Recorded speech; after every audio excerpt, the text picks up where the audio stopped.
Olá pessoal, tudo bem? Sejam todos muito bem-vindos a mais uma videoaula. Hoje é a aula 5 do módulo 6. Nós vamos estar falando sobre as características gerais dos protozoários e protozooses, que são algumas infecções que são causadas por protozoários. Nós vamos falar aqui só de algumas, né, que são as mais prevalentes na comunidade. Então, quem são os protozoários, né? Vamos falar um pouquinho das características gerais. Eles pertencem ao reino protista, certo? São organismos cuja estrutura celular é bastante simples, né? São organismos unicelulares. Eles são parasitas intracelulares, certo? Por quê? Não exatamente como os vírus, que tem alguns tipos de vírus que conseguem, né, sobreviver fora do organismo, mas a maioria não consegue. Aqui nós estamos falando que eles precisam estar dentro de uma célula porque eles têm uma dependência metabólica, certo? Não uma dependência vital, digamos assim. Eles precisam do metabolismo da célula para que eles consigam se desenvolver e se transformar em organismos adultos e se reproduzir. A maioria são heterótrofos, certo? Ou seja, eles conseguem produzir seu próprio alimento, mas existem também formas autotróficas, com mobilidade especializada, né? Os heterótrofos, eles não conseguem produzir seu próprio alimento, mas a gente tem algumas que já têm formas autotróficas. Então, isso é bem diversificado. Podem ser predadores ou filtradores, herbívoros ou carnívoros, parasitas ou mutualistas. Então, a gente tem vários. A gente vai falar só sobre alguns aqui, senão fica muito grande a aula. Até porque a questão das protozooses, elas são direcionadas para as principais doenças de comunidade, doenças que vocês vão lidar lá dentro das farmácias, dentro do ambiente farmacêutico, certo? Uma característica muito legal que tem em relação aos protozoários é porque alguns têm sistemas locomotor. Então, eles conseguem se locomover lá no ambiente que eles estão vivendo. Esse sistema locomotor, ele pode ser através de várias estruturas. Alguns têm flagelos, como a gente pode ver aqui. Alguns têm cílios, ó, tipo uns pelinhos, vocês podem ver aqui. Outro tem membranas ondulantes, que são essas estruturas que elas acabam fazendo a movimentação do parasita. E pseudópodes, que eles conseguem, ó, como se fosse se agarrar, como se fossem patinhas. Só que são falsas, porque depois que ela engloba, isso daqui se desfaz. E ela fica totalmente redonda, por isso que é pseudópodes, tá? Então, quais são as estruturas que podem compor um sistema locomotor? Flagelos, cílios, membranas ondulantes e pseudópodes. Os protozoários, ele tem o que nós chamamos de fases evolutivas. Tem uma fase que se chama trofozoito e tem outra que se chama cisto, ok? O trofozoito é a forma ativa do protozoário, ou seja, é quando ele realmente está vivo, está ali se reproduzindo, ele se alimenta, se reproduz. O cisto, ele é uma forma inativa. Quando ele está num ambiente desfavorável para o crescimento dele, ele se encista, ou seja, ele forma um cisto, para que ele consiga resistir naquele ambiente até que ele chegue num ambiente favorável para ele para o crescimento, que aí ele se transforma em trofozoito. Então, essa não significa que aqui é um e aqui é outro, significa que o mesmo parasita ele pode adquirir duas fases de acordo com o ambiente, ele se modifica o seu corpo, entendeu? Então, eles são classificados em protozoários ameboides, protozoários flagelados, protozoários ciliados e protozoários apicomplexos. Vamos falar um por vez, tá? Os protozoários ameboides são aqueles protozoários que se deslocam ou capturam seu alimento, né? Capturam substâncias de interesse por meio de estruturas chamadas pseudópodes. Pseudópodes são chamados de falsos pés, o significado, Então, através desses pseudópodes, eles conseguem se locomover e fazer a captura, né, do alimento, do que eles estão interessados, ó. Então, como por exemplo aqui, a partir do momento que ele identifica algo que ele se interessa, ele emite os pseudópodes. Isso daqui é uma figura em microscópio, tá vendo como ele emite isso daqui na forma de se movimentar e também de capturar. Os pseudópodes são responsáveis pela locomoção e também englobar alimentos. Ele aproveita os nutrientes para a produção de energia de seus componentes celulares. Mas de onde ele tira esses nutrientes? Ora, do local onde do ser em que ele está parasitando, né? Aqui é um exemplo da entamoeba estolítica. A gente vai falar ainda sobre ela, que é o protozoário que causa a ameba. Outro grupo são os chamados protozoários flagelados, são aqueles que possuem flagelos. Eles deslocam-se por meio de flagelos. Esses flagelos eles se movimentam e aí eles fazem com que esse protozoário ele consiga se movimentar no meio. Eles consigam se movimentar em meios líquidos, como fluidos, pelo movimento dos seus longos filamentos. Aqui é um exemplo da giardia que causa giardíase, tricomonas, que a gente vai falar, trypanosoma e leishmania. Protozoários ciliados. São protozoários, né, que se locomovem por meio de cílios. Essas estruturas aqui, ó, parece assim, lembram uns pelinhos, né?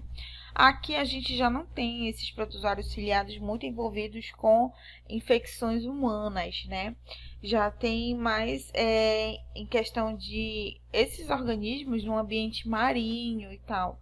Então, que são filamentos menores e mais numerosos que o flagelo. A gente vê que o flagelo, muitas das vezes, ele é mais longo e aqui esses cílios, eles são menores, eles circundam, né, a estrutura do protozoário, permite o deslocamento e conduzem o alimento para o interior do protozoário. A gente tem os apicomplexos, que são os mais, digamos assim, complexos mesmo.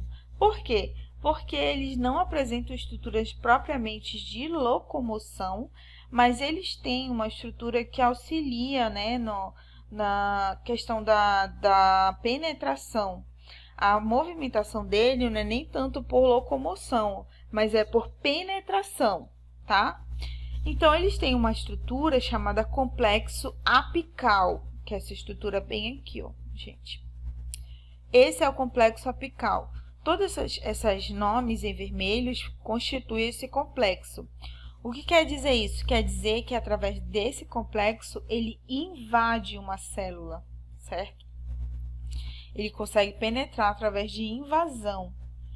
Ele invade a célula do hospedeiro.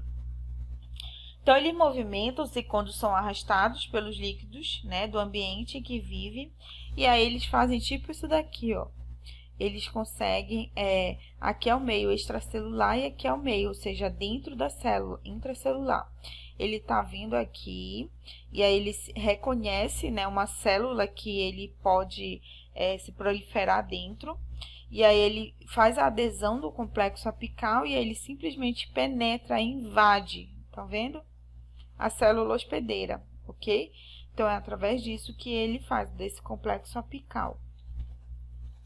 Em relação à reprodução, a gente tem uma reprodução bem diversificada, reprodução assexuada, onde a gente tem a divisão binária, né, uma célula-mãe, que divide o seu núcleo e citoplasma, formando duas células filhas.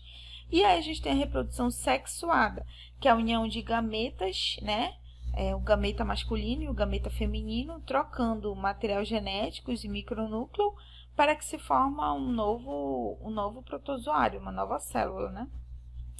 Em relação ao ciclo biológico, nós temos dois, monoxeno e heteroxeno.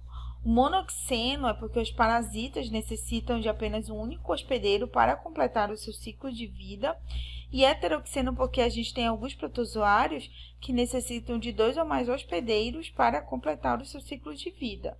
Quando a gente fala em ciclo de vida, a gente está falando dele crescer, tornar adulto, reproduzir e morrer, entenderam?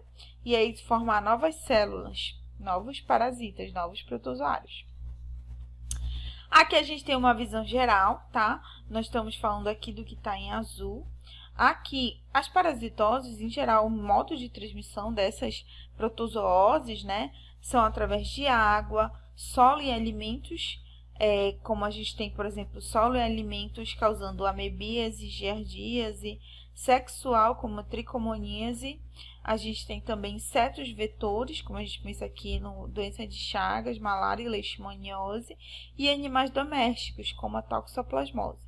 Vocês vão ver que aqui tem outros também, porque essa é uma visão geral, mas aqui são eumintos, são assunto da próxima aula, ok? Então, vamos começar falando sobre infecções causadas por protozoários. Primeira que a gente vai falar é a amebíase. O agente etiológico ou agente causador é chamado entamoeba histolítico. Esse protozoário é um protozoário ameboide, ou seja, ele emite pseudópodes, e ele tem uma forma de resistência, que é chamado de cisto, é isso daqui. Todas essas figuras que eu vou mostrar para vocês, elas são figuras de microscópio. É uma forma de cisto, e uma forma reprodutiva que invade o hospedeiro, trofozoito. Então, qual é o exemplo? Quando a gente está num ambiente desfavorável, ele está na forma de cisto. É por isso que a transmissão é pela ingestão do cisto. Esse cisto está presente em água e alimentos contaminados. É como a gente contrai a ameba, né? Ou amebíase.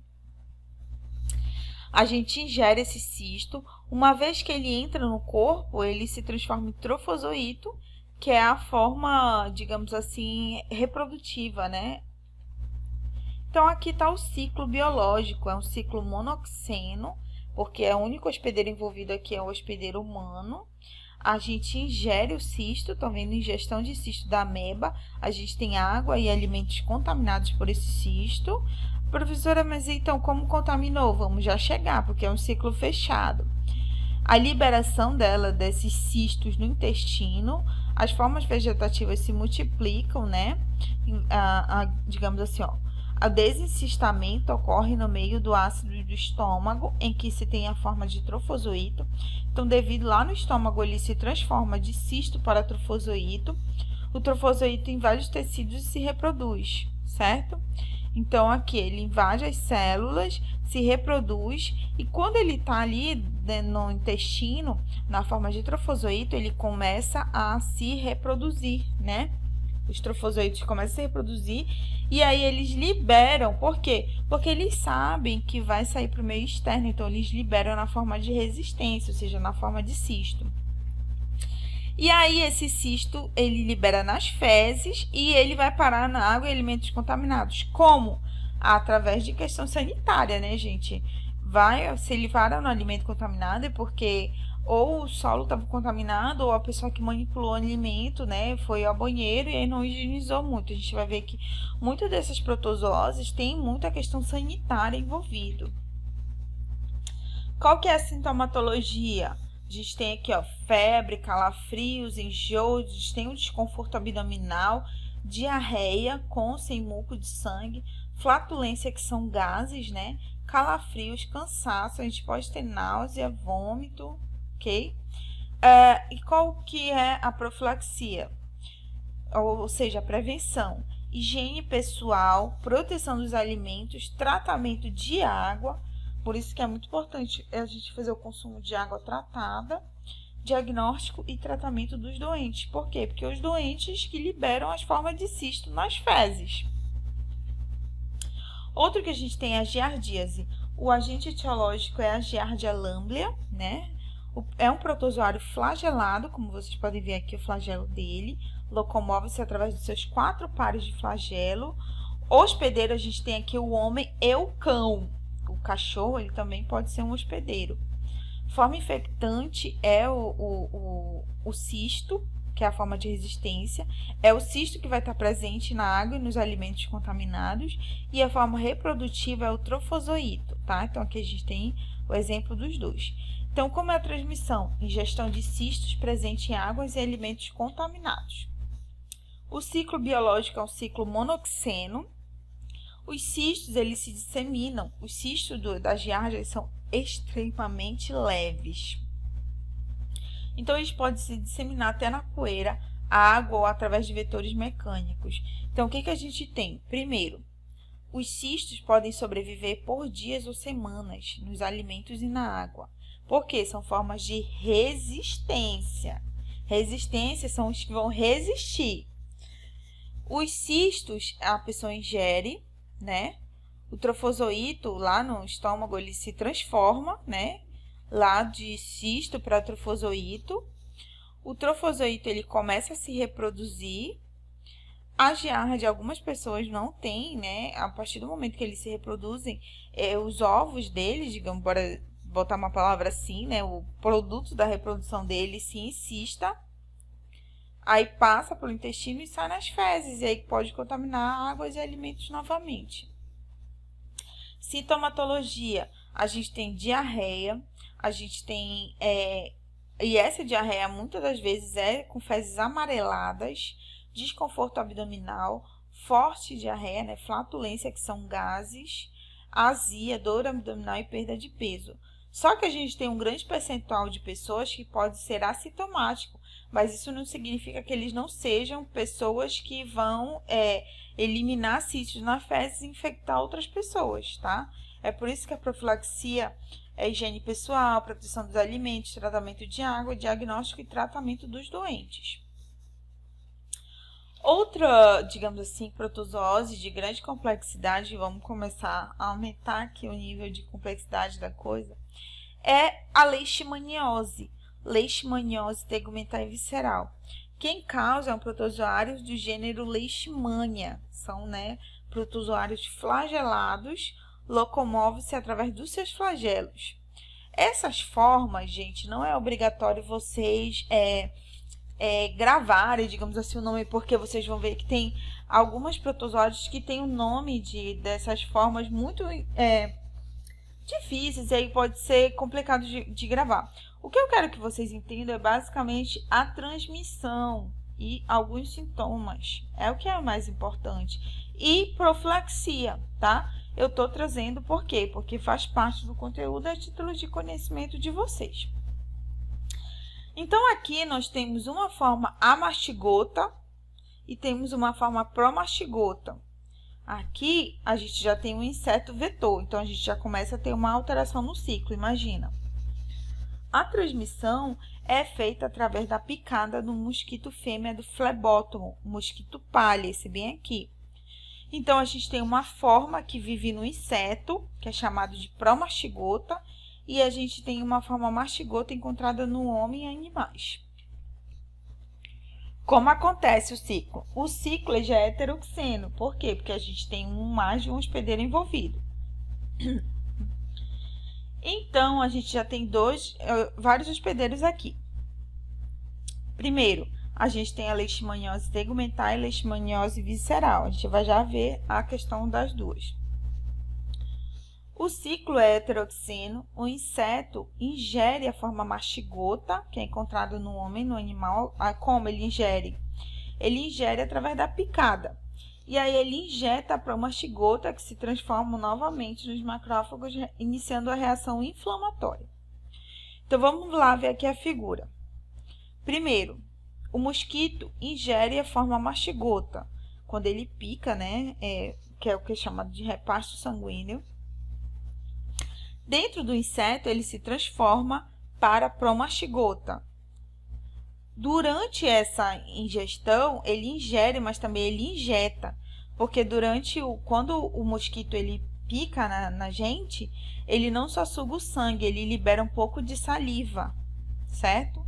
Então, ele acaba liberando as formas promastigota dentro do corpo, durante a picada. O mosquito faz o repasto sanguíneo em mamíferos, cão, humanos e animais. E aí, dentro dessa saliva do mosquito, a gente tem formas promastigotas. Essas formas, elas são capturadas pelos macrófagos, que são das nossas células de defesa, né? A gente tem dentro do macrófago a multiplicação de amastigotas, liberação de amastigotas. Essas formas amastigotas, elas iniciam uma reação inflamatória. Essa reação inflamatória, ela pode acometer órgãos internos, que é chamado de forma visceral. e aí ela infecta outras células. Então, no momento que o mosquito faz o repasto sanguíneo ou pica pode ser um homem ou um animal, ele acaba ingerindo a mastigota e isso reinicia o ciclo. Entenderam? Na tegumentar, a lesão inicial é manifestada por infiltrado inflamatório na derme. Então, a gente vai já ver os sinais e sintomas. Quando a gente fala de visceral, é porque a gente tem a migração dessas formas infectantes para as vísceras. Ou seja, a gente tem em órgãos linfóides, medula óssea, baço, fígado e linfonodo. Então, imaginem que um parasita ali parando no órgão não vai ser uma coisa muito boa, né? O que a gente tem quando o mosquito pica a pessoa, como ele se contamina, o mosquito, ele acaba ingerindo sangue contaminado de uma pessoa. E como ele transmite para outra através da saliva, ele acaba liberando formas infectantes na pessoa. Isso vai causar uma resposta imunológica, só que essa resposta imunológica é exacerbada, causando uma lesão no local da picada e posterior complicação. Pode vir a acometer e comprometer órgãos e víscera. Aqui a gente tem o ferimento. Vocês estão vendo que o ferimento ele aumenta de gravidade. Por quê? Porque é uma resposta imunológica descontrolada. A pessoa, no caso do animal, também você vai observar os ferimentos, esses ferimentos nos animais. No caso, se a gente está falando de visceral, a gente começa a ter febre, aumento do baço, do fígado, perda de peso, anemia. Isso daqui é uma situação muito complicada, porque é uma situação que acaba evoluindo. Essas formas infectantes, ela acaba circulando no corpo e atingindo órgãos. Profilaxia, tratamento de todos os casos humanos, combate ao vetor, principalmente no mosquito palha, controle rigoroso de cães doentes. Por quê? Porque muitas das vezes a gente acaba tratando muitos humanos e aí esquecem dos animais e o mosquito acaba picando os animais também, ok? Próxima doença que a gente tem é a doença de Chagas, onde a gente tem aqui o Trypanosoma cruzi, que é o protozoário envolvido. Aqui é um protozoário flagelado que tem também membrana ondulante. Então, ele tem flagelos e membranas. A forma, a gente tem tripomastigota e a mastigota, que é encontrado, esses dois, tripomastigota e a mastigota, que é encontrado no homem, no animal, e a epimastigota, que é encontrado no vetor, que é o barbeiro. Como que ocorre a transmissão? Transmissão pelo vetor, pelo barbeiro, transmissão congênita, né, de mãe para filho, e a gente já tem casos de transmissão oral, quando a gente acaba fazendo a ingestão, né, de alimentos contaminados. Então, como que é? O ciclo é heteroxeno. O inseto ingere formas tripomastigotas, presente lá no homem, né, tripomastigotas e amastigotas, que é encontrado no homem e no animal, e se contamina. Então, o barbeiro se contamina. E um hospedeiro, ele suga o sangue. O hospedeiro é um animal hematófago, tá? Ele suga o sangue, só que no momento que ele suga, ele defeca. Isso é instantâneo. Quando o barbeiro ele suga o sangue do hospedeiro, ele defeca no mesmo local. Com a picada, o que geralmente a pessoa faz? Ela coça. Então, esse ato de coçar o local da picada, você acaba introduzindo o parasita no qual ele eliminou nas fezes. Então, vamos lá. Primeiro aqui, o inseto pica e defeca ao mesmo tempo. Pica e defeca ao mesmo tempo. Aqui, tá? Os tripomastigotas invadem os tecidos onde se transformam em a mastigota. A mastigota, eles se multiplicam dentro dos tecidos. A mastigota transforma-se em tripomastigota e retorna ao sangue. Ele fica circulando no sangue. Tripomastigotas sanguíneos são absorvidos por outro inseto na nova picada e aí eles se multiplicam dentro do inseto.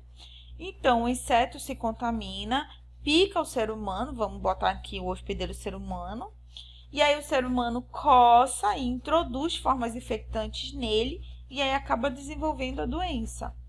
Mas a gente pode ter também a ingestão de alimentos contaminados contendo fezes infectadas, como, por exemplo, o açaí, né? Que é o que é mais dito aqui. O que acontece é que no momento de bater, se aquele caroço não for bem higienizado, ele acaba batendo não só o animal, mas como as fezes, e fezes infectadas, e a pessoa ingere aquilo, entenderam? Qual que é o problema grande de se ter a doença de Chagas? Na fase aguda, tem-se febre, mal-estar, inchaço de um olho, que é chamado de sinal de Romana, isso aqui, edema, vermelhidão no local da picada do inseto, fadiga, irritação sobre a pele, dor no corpo, dor de cabeça. Essa é a fase inicial. O problema é que essa doença evolui para uma fase crônica, que pode levar a cardiopatia, que é o que o pessoal chama de coração grande, né? Perturbações neurológicas, insuficiência cardíaca e até mesmo o óbito. Então, a doença de Chagas é uma doença de grande gravidade, principalmente quando a gente está falando de cardiopatia, né, que são doenças causadas no coração. Acabam causando uma insuficiência cardíaca e a gente tem o óbito. Primeiro, profilaxia, melhoria das adaptações e combate ao barbeiro, porque ele é o vetor, transmissor do protozoário. Malária é outra doença, né, digamos, protozoose, que a gente tem um vetor envolvido. Aqui, os agentes etiológicos protozoários são Plasmodium vivax e Plasmodium falciparum. Morfologia: protozoário que não possui estruturas, né, esporozoários, tem uma forma de esporozoito, encontrada no homem, e uma forma de oocisto, encontrada no vetor. Temos formas parasitando os hepatócitos, que são as células do fígado, e formas também parasitando hemácias. Então, como que acontece? A inoculação, aquela mesma situação. Quando o mosquito pica, além de sugar o sangue, ele também excreta um pouco de saliva. Durante a picada, os mosquitos do gênero Anopheles, principalmente fêmeas. Por que a gente tem sempre fêmeas envolvidas, né, em doenças transmitidas por insetos, como esses tipos de inseto?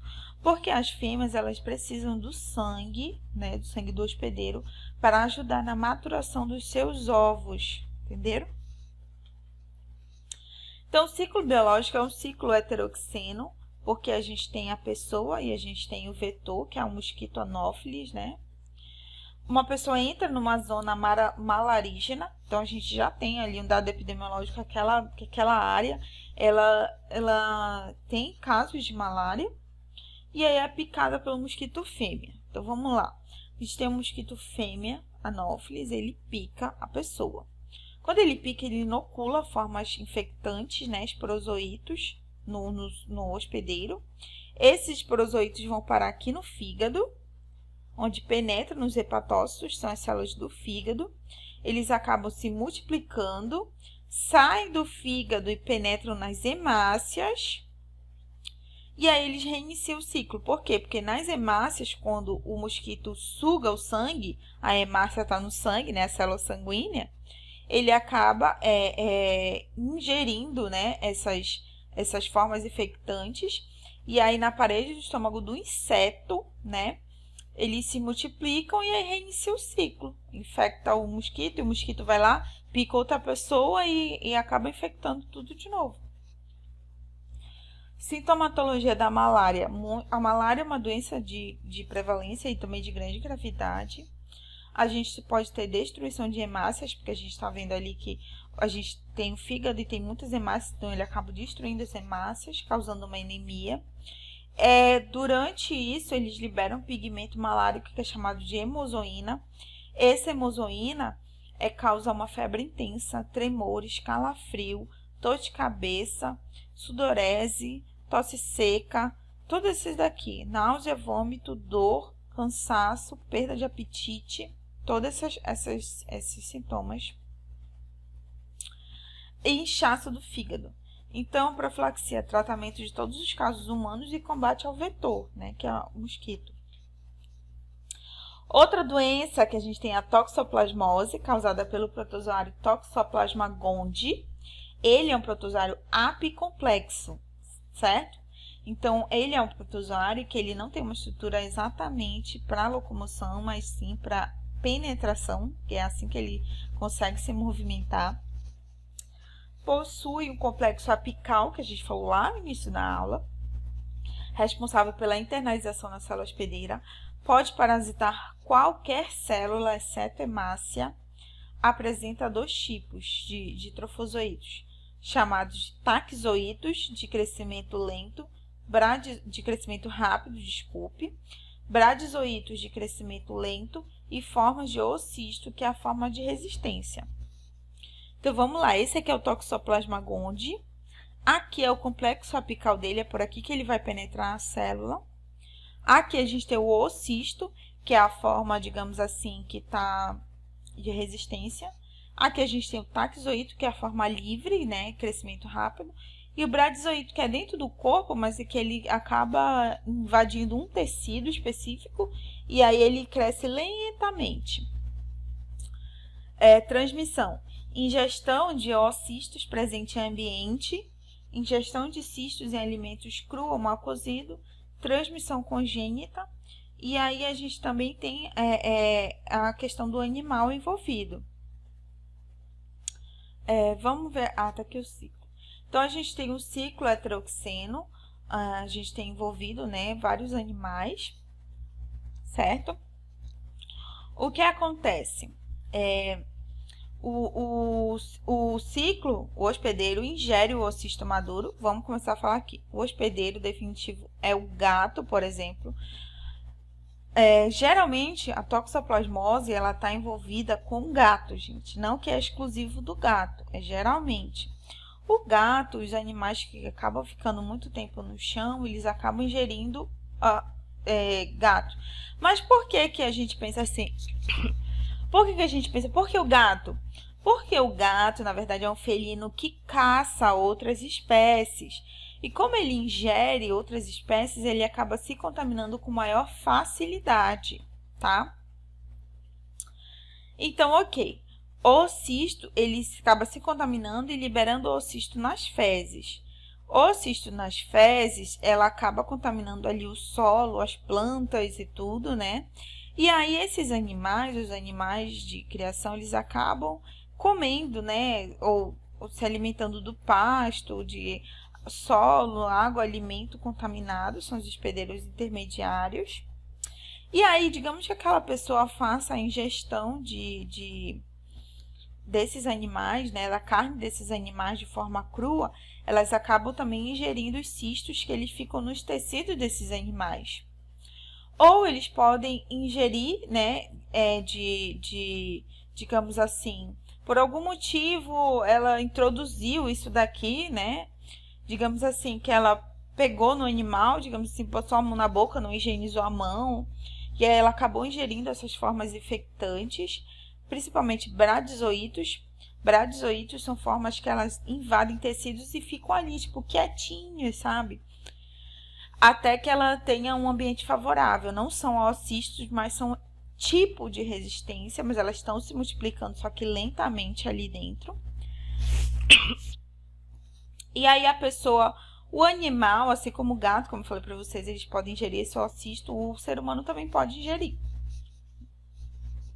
A grande preocupação aqui é quando a mulher está grávida, porque os taxoítos, eles podem passar a placenta e aí eles podem acabar infectando o feto, certo?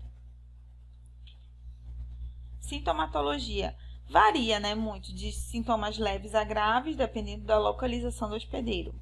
Pode ser ganglional febril aguda, é a forma mais frequente, né? Um comprometimento ganglionar.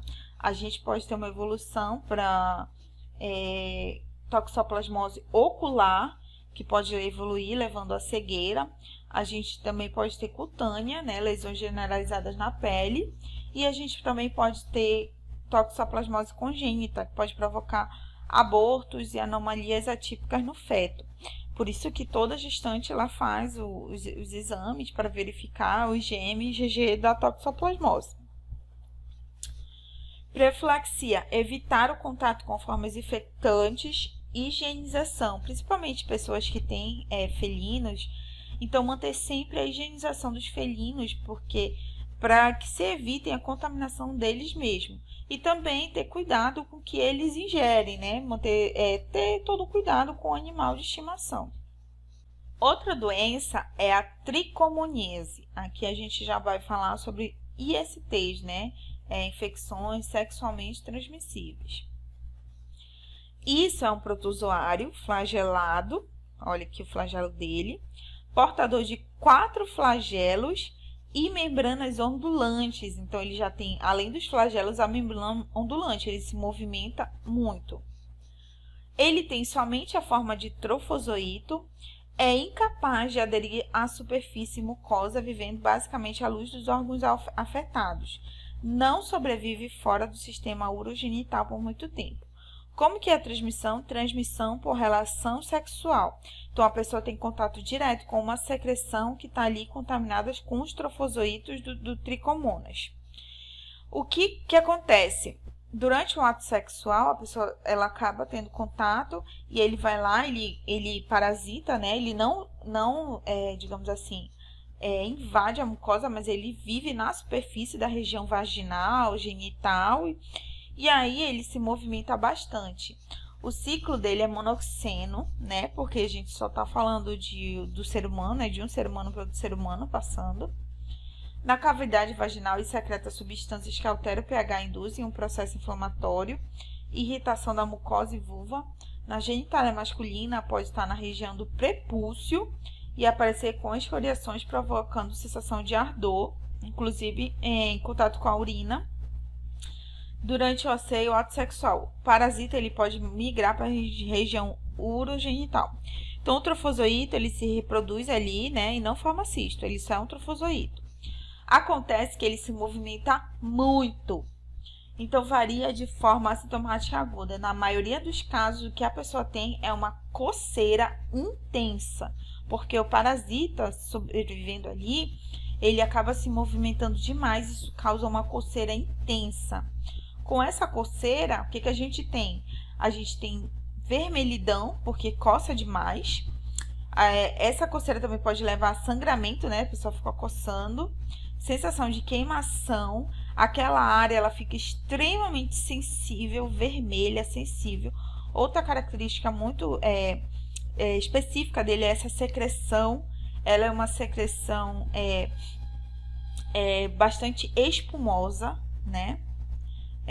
Um corrimento, né? Geralmente é branco, pequeno, espumoso e grande quantidade, certo? A gente tem também, digamos assim, vermelhidão, ardência urinária, coceira, sensação de queimação, dor urinal no ato sexual. Claro, uma região extremamente sensível desse vermelho, com certeza vai estar doendo, né?